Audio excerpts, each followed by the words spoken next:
Welcome home to USA Global TV and Radio, a place where dreams take flight with authentic storytelling, diverse perspectives and meaningful conversations, where global stories unite and bridges are built beyond all borders. Discover world-class education, entertainment, hope and inspiration.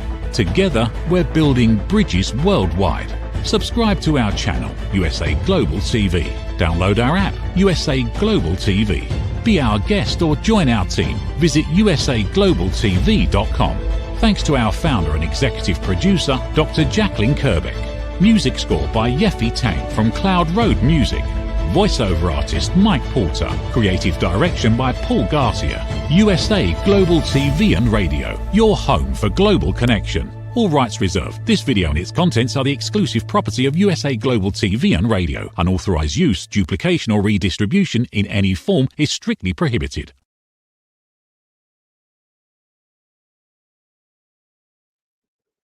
Good afternoon, everyone, and happy Monday. I am Julie Ann Mejia, and this is episode 14 of The Holistic Alternative. Today, we have an inspiring guest joining us. She is a nurse practitioner, founder, and CEO who assists patients with a variety of health conditions through her virtual medical clinic, WFCC Medical, in Niagara Falls, Ontario, Canada. She takes great pride in educating patients and medical professionals on the endocannabinoid system and how cannabinoid therapies may benefit their conditions and assist patients with obtaining their medical cannabis cards. She also helps clients navigate current product options on the market and uses cannabinoids for her own health conditions. Today, it is my great honor and privilege to welcome Bridget Watson-Favaro to the show. Bridget, thank you so much for taking time out of your busy schedule to be here today with me. Oh, no problem. Thanks for having me. Absolutely. So let's get right into it, my friend. It's so exciting to have you. How did you go from working in the traditional medicine sector and accepting cannabinoid therapies not only into your own life and your family's life, but helping patients with them as well?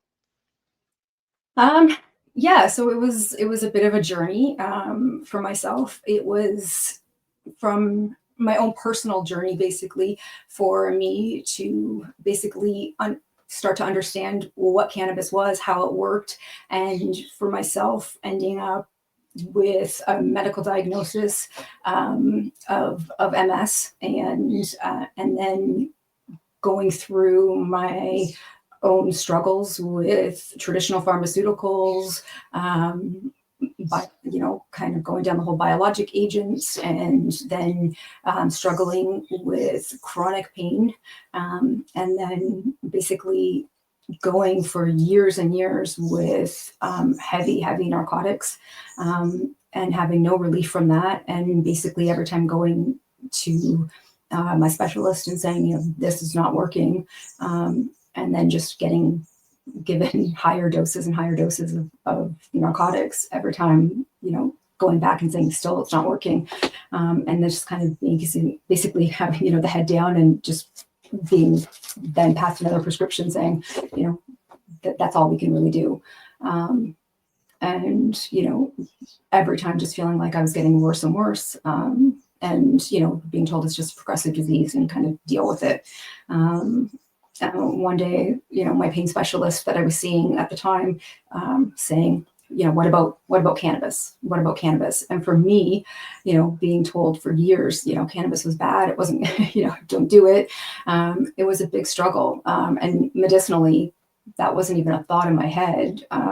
It was just not something that, I could even kind of wrap my head around. However, being in just horrible pain, one night, my family just kind of said, like, just do it, just try it, just whatever. And at this point I could barely sit up. I could, if I was up for an hour a day, it was lucky. That was considered a good day. Because there was days at a time I just wasn't up. I wasn't out of bed. So, one night, just literally had some cannabis. And that was the first time in probably 8 months to a year I felt myself. I was laughing. I was, able to put thoughts together. I felt like I could understand why people would do this. But at the same time, I didn't understand why people would do this, because it didn't make sense. Like, why was this working? Because, my whole medical education, my whole understanding was that this wasn't supposed to work. This wasn't supposed to be helping me. So why did it? So then I literally threw myself into figuring out why this worked for me, because again, traditionally, I was told this was bad for me.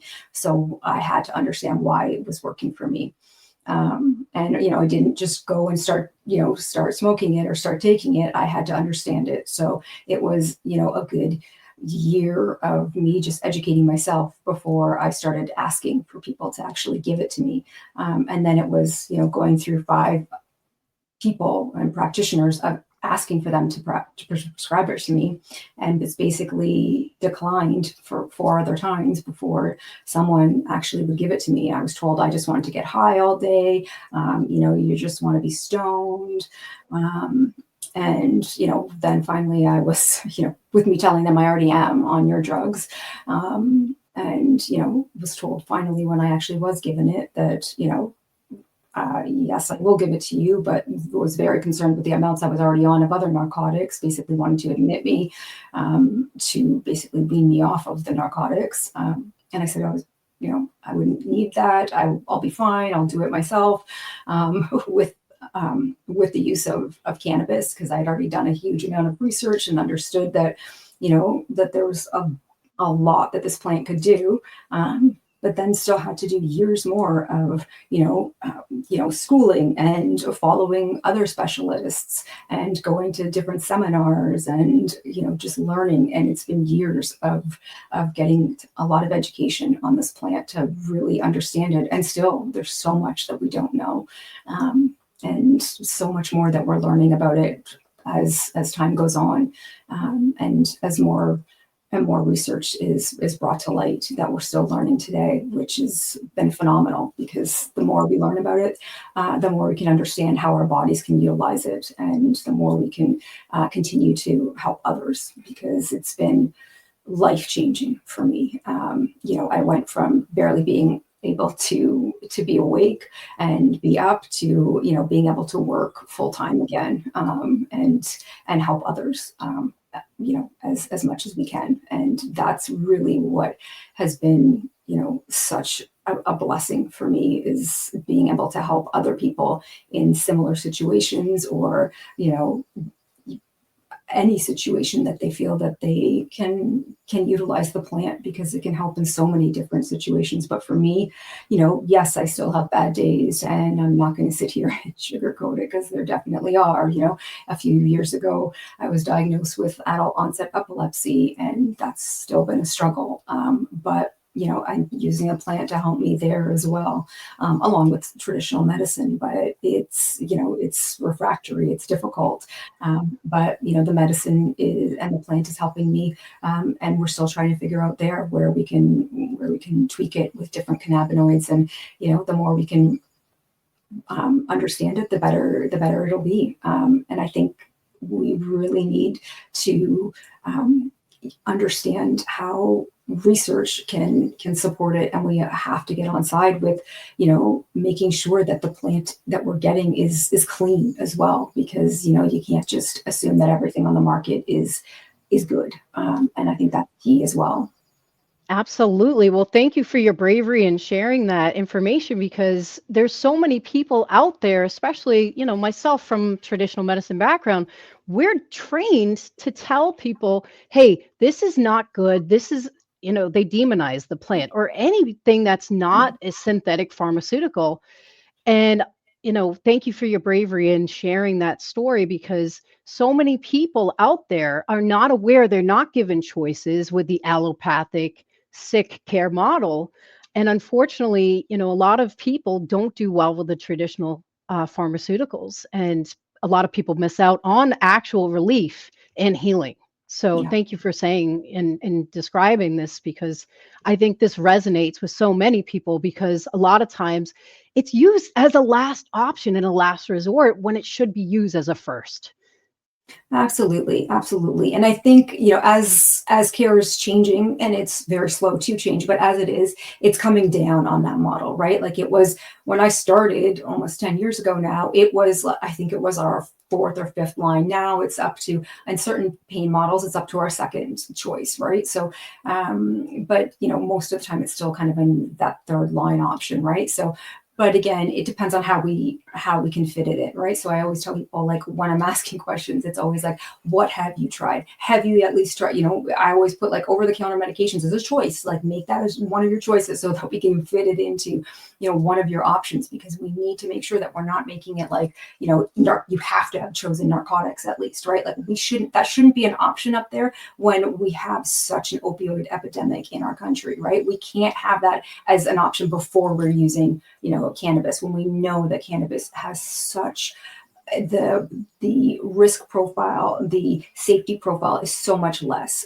from a narcotic option for pain management for people, right? Like, when I went and I finally was given the authorization for medical cannabis, the fact that they wanted to admit me for to a rehab facility to come off of my opioids was the fact that I was on such massive doses. Like, he said, basically, this is enough for like 10 grown men that you're on. And he's like, I don't even understand how you are walking around. I'm like, yeah, I don't, you know what I mean? Like, I literally I know I was only able to come off of those medications because of medical cannabis. Like, if I didn't have that, I would still be on it either today and have even more doses, like even more massive doses, or I would literally be, dead from the amount that they were giving me, just because, there's no upper limits. There's no upper limits. That's all you're ever taught in school and by the pharmaceutical companies. There was no upper limit to your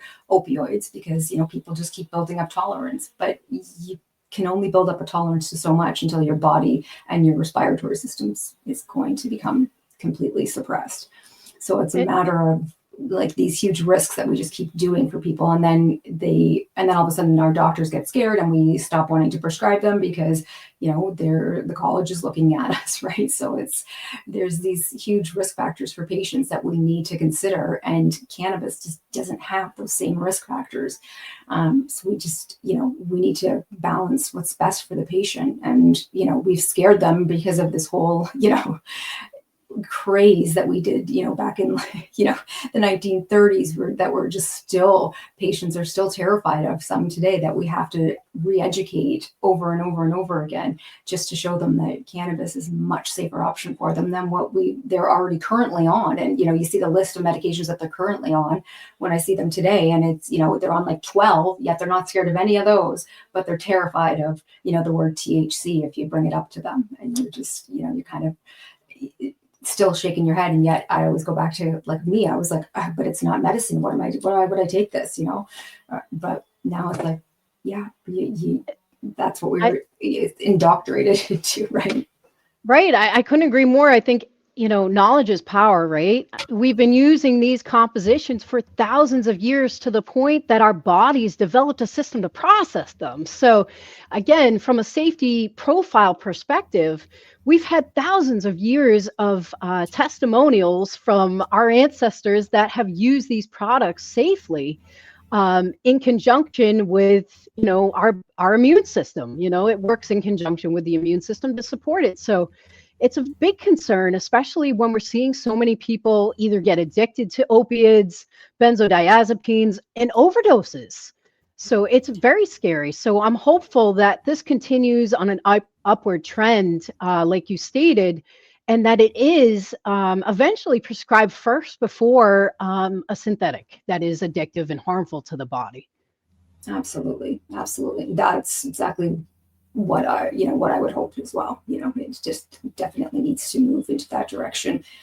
It should be the first thought for people, right? Rather than, well, you've tried, 7, 10 other ones than this, but for sure. So you started using cannabinoid therapies. You saw the benefit of it. When then did you decide you were going to support, with your practice, using naturalized compositions for your patients?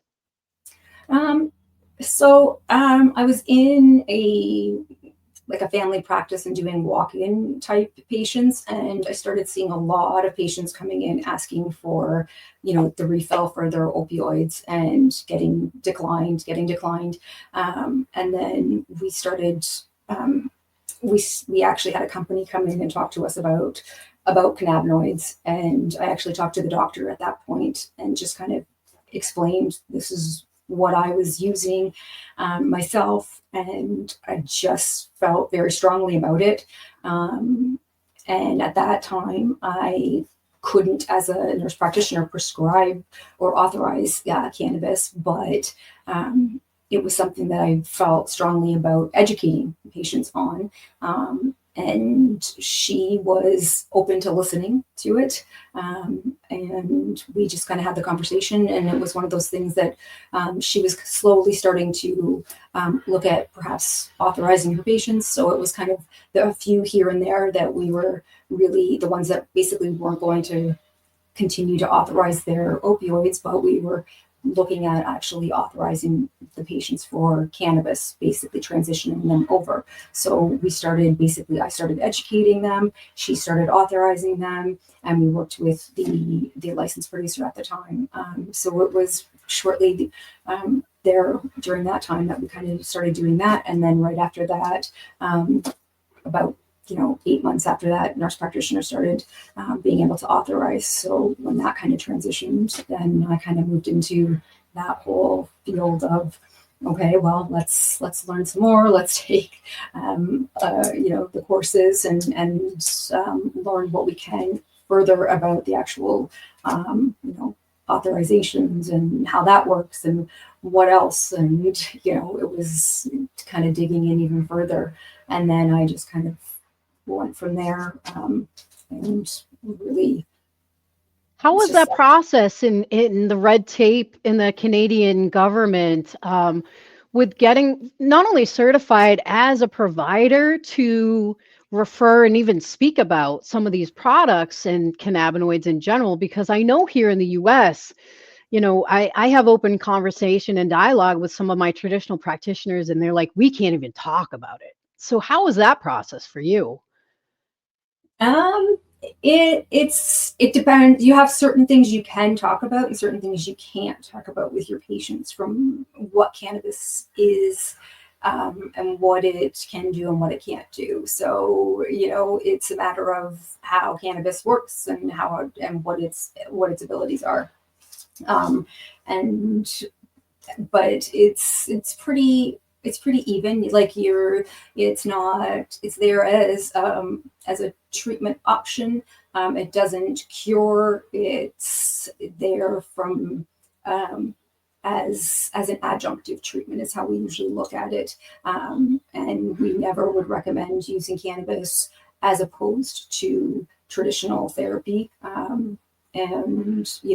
Again, it's usually looked at as a stepwise approach, but that's kind of how cannabis is treated in medicinal traditional pharmaceutical therapy. And when we do get referrals, and when we talk to other practitioners who haven't used it, most of the time it's, I don't know enough about it, I don't feel comfortable, and I always tell most of the traditional medical people that's not an excuse. If I were to say I didn't know enough about anything in the regular medical background, that I don't know enough about it, I have to look further into it, right? Like if I had a patient that came with hypertension, I can't not prescribe a hypertensive medication. I have to look further into it. I can refer on, but I have to have them back to further treat their hypertension. It's really one of those things, right? Like we can't continue to use that as a crutch, right? Like we just don't know enough about it, right?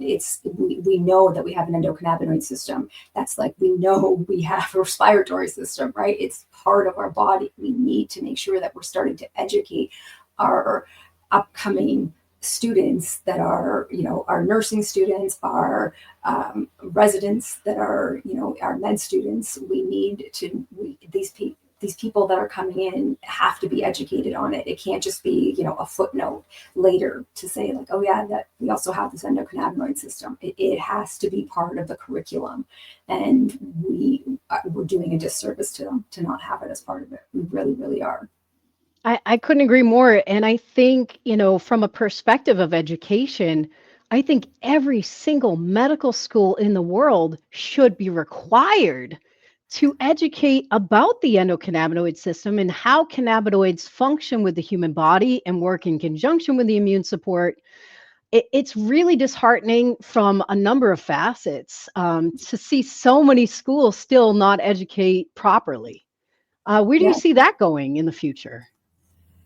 There are a few schools that have programs that are still developing programs, so it is happening, but it's slow, and and even when they are coming in, there's some of them are not great when they're coming in, but when I think it will. I think it has to. Still have to continue to advocate for it, right? It can't just be something that we become just to. If we're not pushing forward enough, if we're not making those strides, and if we're not continuing to advocate for these things, then again, we're just going to become, too lax, and it'll just kind of be one of those things that falls by the wayside, right? We really need to make sure that we as patients, we as professionals that are in the industry, continue to be the voices, be the advocates for it, because otherwise our patients are going to be the ones that suffer, and we in the industry that that care about it are going to be the ones that basically suffer for it in the end, because really this is the time where we actually have some momentum, because it's out there, and we keep seeing it in the news, but then you'll see kind of this momentum, and then it kind of just waxes and wanes, right? So I think once we kind of see that wave that starts to have that nice peak, well, let's ride that wave, right? Like, let's really get it up there and keep pushing it forward, because really I think we see the benefits of it. We all know how much cannabinoids can help people, but if people don't continue to hear about it, they're not going to care about it anymore. Really, we need to keep that movement going as much as possible. No, I totally agree with that. And, thankfully, now that it's being more accepted in certain countries, we're getting more research, which is great. I'm also seeing some, anti-cannabis or anti-cannabinoid research come out too. And I kind of chuckle at it. And then, on the back end, I'm doing the digging. I'm like, all right, who funded the study? I think that's hugely important to, decipher, hey, who's paying for this research? Yeah, absolutely. Yeah, I do the same thing, right? Because you want to be informed, right? If there is something that is negative, if there is something that's not, good with cannabis, we need to understand it, right? Because there definitely are some interactions with cannabis, right? And some medicines don't work well with it, right? We need to be aware of that. Our patients need to be aware of that. Some conditions don't work well with it. Not everything. It's not a miracle cure, right? We're not going to fix everything with it. So we need to know that. But if you read some of these, kind of out there outlandish things that are being published, then you kind of do it like a double take, and you're like, well, what is this? What? And then you kind of, like you said, do the digging, and you're like, oh, okay, right? Definitely not appropriate. Wasn't an appropriate study. Wasn't funded properly, but or was funded by a company that really traditionally has always been against cannabis, and you're gonna get that bias already automatically right there from the top, right? So yeah, you have to kind of see that. You'll also see some that are real super pro cannabis, and you can just read it right out of right out of the gate, and you can see where they're funded from as well, right? So you're going to have that very pro cannabis attitude right out of the gate too. So you read that one with a grain of salt as well. So you have to read them by both standards too. No, I couldn't agree more on that. And you know what? Being impartial about stuff, again, we have to show where the research really takes us. And there can't be an ulterior motive on the back end to research. It's not authentic. So, again, people that are looking at different research studies, please do your own research and see who's funding them, and if it actually aligns with what they're talking about. Because again, you want to give the most unbiased depiction of actual research and the facts. So buyer beware on that, and reader beware. So I couldn't agree more with that. If you feel inclined to share, you're not the only one, correct, that takes cannabinoid therapies at home? Well, previously, my son was on cannabinoid therapies. He's not at present because has some other things happening right now. But yeah, previously he was, and lots of, I think that pediatrics is there's a huge place for cannabinoid therapy. I see in my practice, I would say a good bulk of pediatrics, from, I think my youngest patient was 3 months of age to, well, my oldest patient was just turned 101, actually. So yeah, huge lifespan. But yeah, pediatrics is, yeah, I have a huge place in my heart for peds and cannabinoid therapy, because I think there's a lot of different conditions that can be seen in pediatrics, from epilepsy to autism to ADHD. I think, those are conditions that are traditionally difficult to treat with traditional therapies, that a lot of families are on the fence with when it comes to traditional medicines, right? It's just one of those things that what we have traditionally is there's a lot of risk factors. There's a lot of side effects that come along with, what do I give my child when it comes to these medicines, right? So it's one of those things like, the side effect profile is there's cardiac risk factors to the ADHD medications. There's black box warnings. There's, a lot of things that can traditionally come along with some of these, whether it's autism medications or ADHD medications. They're almost sometimes being forced by either the school or by, their the workers that are working with their children, and they're like, I don't want to do this. I don't want to have to put my child at risk for taking one of these medications. And then there's cannabis, and it's like, what do I do? Well, and then there's, they're kind of weighing their options, and it's like, why can't they try cannabis first? And it's what is the downside? Well, the downside is the stigma that comes along with cannabis, right? And then in some different provinces, we have the school systems, because the school systems are really fighting against some of utilizing cannabis within the school system. So sometimes you have to give it and break it through, like, well, it's first thing in the morning, and then we have to give it in the schools, right? So I've had some amazing schools, no issues. They were willing to work with us. They're fabulous. And then I have some other school systems that are just like, no, we will not give it. It's not like they just say no. Meanwhile, if you look across all the provinces, they have absolutely no right to say that. So it becomes down to a human rights issues, right? And it drives me absolutely bonkers. Like, it's one of those things where I'm like, if the parents were willing to just allow me, like, I would be right there, like, fighting right there against the line. Like, the parents are like, I don't want to make waves. I don't want to do anything. Cause I'm like, no, this is like this. If this were, an epilepsy medication, if this were a blood pressure medication, if this were anything else, they wouldn't have no legal standing. They have no legal standing right now, but they're just doing it. And you don't want to make waves because you're uncomfortable at the thought of, because it's cannabis. So they're just don't want to say it. So you don't want to, I'm like, but legally they can't. So I'm like, they're just saying it because they don't want to have, a little oil sitting in a cupboard for your child because it has, CBD on it or a little bit of THC on it. Like, give me a break. But we know that this medication is helping your child. We know that this medication is helping them, not strike out at another child. Like, it's a safety issue now. And you know what I mean? But yeah, it's one of those things that we've seen it time and time again, and there's research to back it up. Like I've, and I've given them, given it all to them, saying like, here's all this research to show, like, here's some studies that have been done on kids and everything to show, like, we know that it can basically, dull down these like synapses that are happening in their brain, very similar to what kids and that happen in their brain and epilepsy, right? And yet, they just don't want to do it.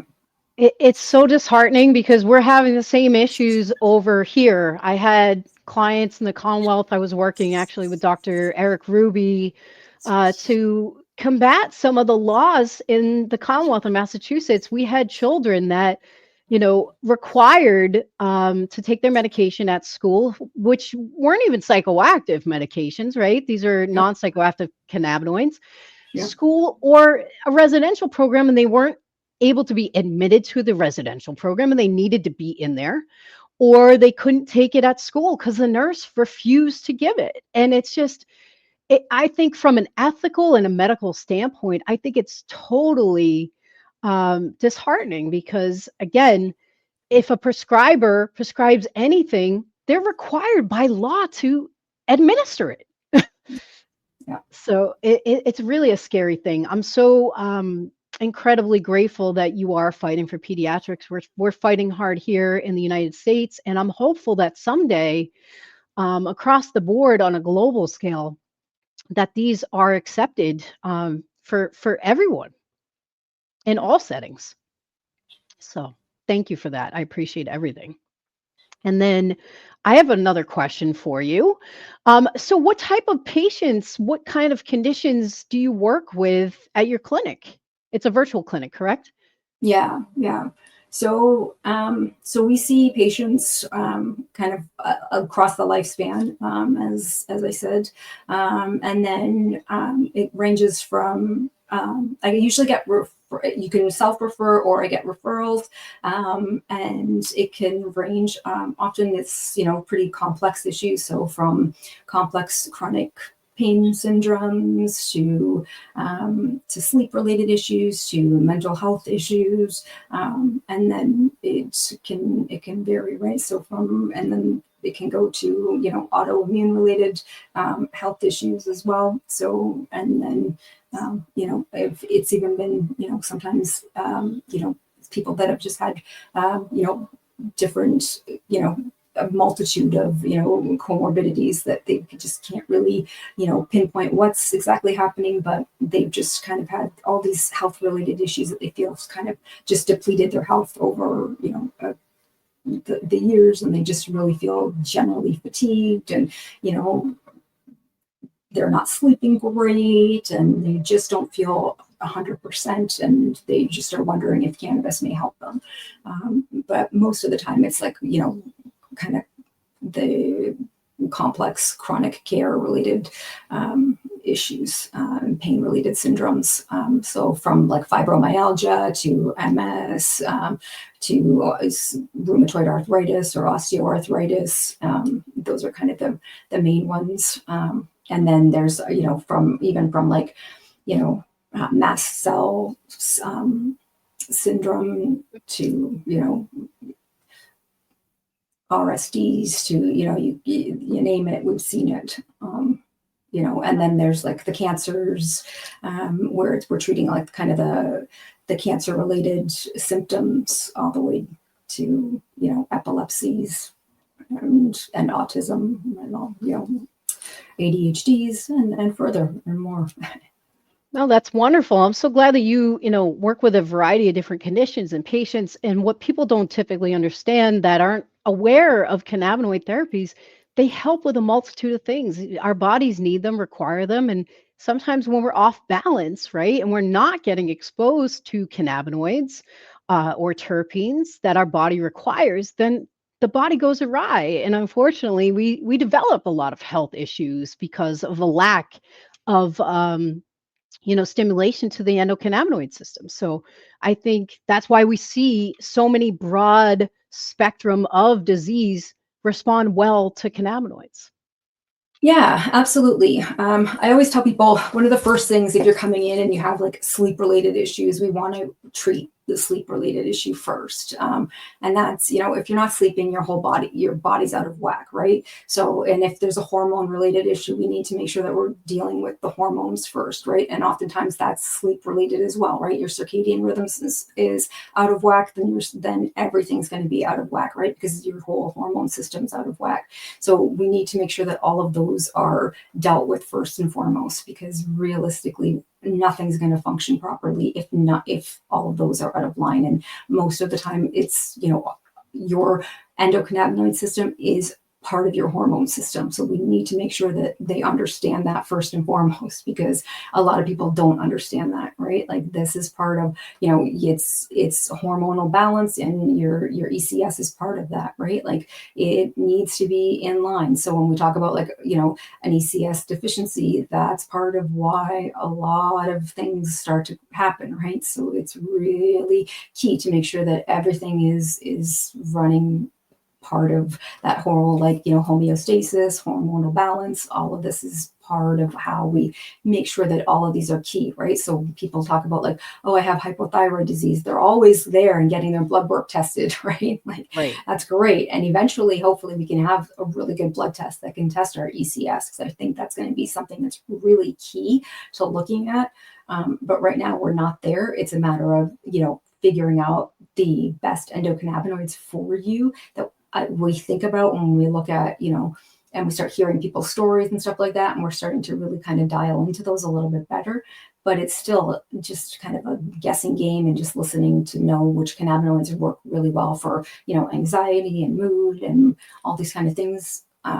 It's just a matter of kind of trying to fit those in right now, but it's still, we're just guessing right now. Really, it's just about trial and error, and, looking at the cannabinoids that we know that are, work with our, neuroplasticity and our neurogenesis and all of those different things. And we know that affect, different types of our systems, but we're just still kind of hoping that those are going to work, and, knowing based on what they do for our systems right now. But hopefully, down the road, and I'm hoping sooner rather than later, we're going to have some blood work that we're going to be able to do that really is going to be specific for each person's endocannabinoid system. And we'll be able to say this is going to help, and it's going to balance you, and these are going to be the perfect ones for you, because that'll be really nice to be able to do for people.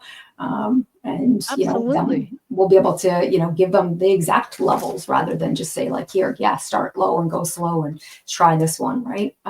But I think even now, with the more that are on the market, the more that we have options for, which is nice, But again, it's a matter of choosing the right ones, the ones that are the cleanest, which is still the, why I tell people, don't just go to, anywhere, because really you need to make sure that you're using clean products. Absolutely. Well, Bridget, we're getting down to the last few minutes. How can Canadians contact you if they're interested in learning more about cannabinoids or your practice? How can they reach you and your clinic? So they can find me at my website, or they can email me, either or. And my website is wfccmedical.ca. And then my email is Bridget@wfccmedical.ca. And yeah, I'm happy to answer any emails or meet with any patients if they have any questions, or if they want to have a consult on medical cannabis. Thank you so much for taking time out of your busy schedule to be with me today and for this beautiful conversation. Such an honor and a privilege. You have a beautiful rest of the day. And I just want to say thank you guys so much for tuning in. We're going to be having another beautiful guest next month. And we hope you all have a beautiful rest of the week, and take care of yourself and each other. Have a great day. Take care. Thank you. In a world craving connection, one platform dared to dream bigger. USA Global TV and Radio, a beacon for global voices, authentic storytelling, and elevated listening. Led by visionary Dr. Jacqueline Kerbeck, The journey from a spark to a global force is now captured in one inspiring book. Honored with YouTube's Silver Creator Award for surpassing 100,000 subscribers. Discover the evolution, the challenges, the triumphs, and the unstoppable spirit that created a global movement. Executive producer Dr. Jacqueline Kerbeck. Music score by Yeffy Tang. Creative director Paul Garcia. This video and its contents are the exclusive property of USA Global TV and Radio. Unauthorized use, duplication, or redistribution in any form is strictly prohibited. Now an Amazon #1 new release in paperback and ebook. Broadcasting Brilliance, the evolution of USA Global TV and Radio, is inspiring readers around the world. Join the movement that's redefining global media one story at a time.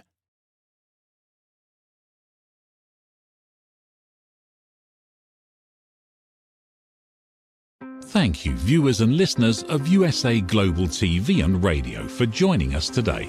We're honored to have your time and attention as part of our global community. At USA Global TV and Radio, we believe in the power of authentic conversations, meaningful connections, and creating a world of possibilities together. Want to be part of something bigger? Join our team of elevated listeners at USAglobalTV.com, a space where your voice matters and your ability to listen transforms relationships. Stay connected with us across all our platforms for thought-provoking discussions, expert insights, and empowering stories. Subscribe to our channels at youtube.com/c/USAglobalTV. Follow us on social media and explore the endless opportunities we're creating for growth, learning, and inspiration. Together, we're not just broadcasting, we're building bridges and changing lives one conversation at a time. For inquiries, contact us at info@usaglobaltv.com. Music by Johnny Dies. Produced by Executive Producer and Director Dr. Jacqueline Kerbeck. Voiceover by Mike Porter. Creative direction by Paul Garcia. All rights reserved. Copyright 2025. Visit USAglobalTV.com to view our full terms and conditions.